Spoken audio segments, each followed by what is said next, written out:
आज के दिन पे ईडी और सीबीआई मोदी जी के दोनों गुंडे बन के रह गए हैं।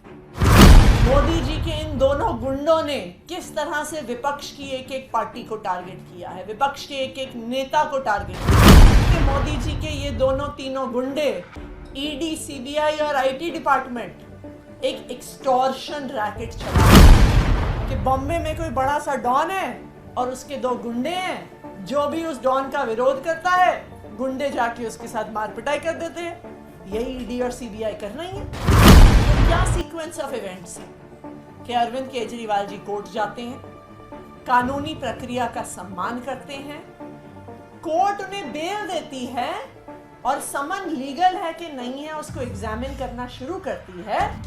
लेकिन मोदी जी उसका वेट नहीं कर सकते हैं, मोदी जी इंतजार नहीं कर सकते हैं कि कोर्ट अपना फैसला देगी।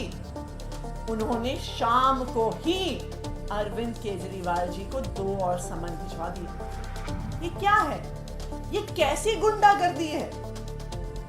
आज के दिन पे ईडी और सीबीआई मोदी जी के दोनों गुंडे बन के रह गए हैं। हमने देखा कि किस तरह से, जिस तरह हम बॉलीवुड की फिल्मों में देखते हैं कि बॉम्बे में कोई बड़ा सा डॉन है और उसके दो गुंडे हैं। जो भी उस डॉन का विरोध करता है, गुंडे जाके उसके साथ मार पिटाई कर देते हैं। यही ईडी और सीबीआई कर रही है। जो मोदी जी का विरोध करता है, ईडी और सीबीआई उसके पीछे पड़ जाती है। हमने देखा है कि एक एक करके इन मोदी जी के इन दोनों गुंडों ने किस तरह से विपक्ष की एक एक पार्टी को टारगेट किया है, विपक्ष के एक एक नेता को टारगेट किया है। और अब जो इलेक्टोरल बॉन्ड्स का मामला सामने आया है, तो ये भी समझ में आ गया है कि मोदी जी के ये दोनों तीनों गुंडे ईडी, सीबीआई और आईटी डिपार्टमेंट एक एक्सटॉर्शन रैकेट चला रहे थे कि पहले उनको भेजा जाता था,